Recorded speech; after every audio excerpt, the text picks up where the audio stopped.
এমন সাক্ষাৎকার নিও যে দেরিতে হইলেও আন্দোলন সফল হয়েছে।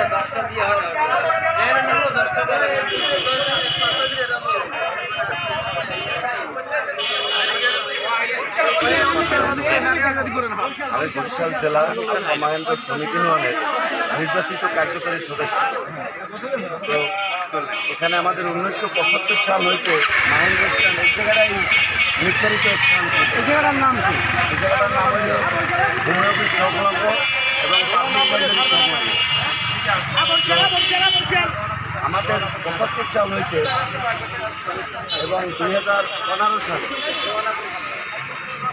হঠাৎ করে সেবা পরিবহন নামে ডাকবাংলায় কতিপয় কিছু লোকজনে আনে এবং ওই সেবা গাড়িতে শাহিন মাস্টারের স্ত্রীকে বাদ চাপা দেয়। তো সেই সুবাদে আমাদের কোনো অপরাধ নাই, আমাদের সবাই বা টেম্পু কোনোদিন কোনো দুর্ঘটনায় কবলিত হয় নাই। তো তাদের অপরাধে ওই অপরাধ আমাদের ওই দোষে দোষী সাব্যস্ত করে আমাদের বের করে দেয়। তো সর্বসম্মতি কেন্দ্রে আমাদের মেয়র মহোদয় এবং কাউন্সিলর বৃন্দ তাদের সদাই হয় এবং আমাদের পূর্বের জায়গায় ফিরিয়ে দেওয়ার তারা একটা সিদ্ধান্ত নেয় সবার সম্মতি কেন্দ্রে।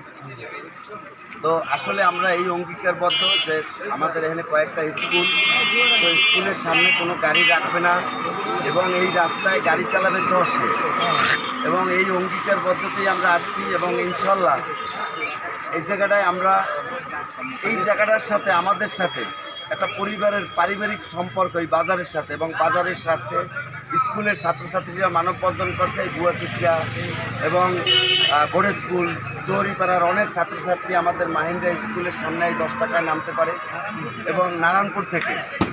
তো সবাইরই দাবি শুধু তাই না, আমরা কিন্তু স্কুল মাদ্রাসা যত ছাত্রছাত্রী আছে আমরা ভাড়া নেই হাফ, যে ভাড়া অর্ধেক নেওয়ার কথা বাসের সেই ভাড়া কিন্তু অর্ধেক নেই আমরা, শুধুমাত্র স্কুল কলেজের ছাত্রছাত্রীর জন্য।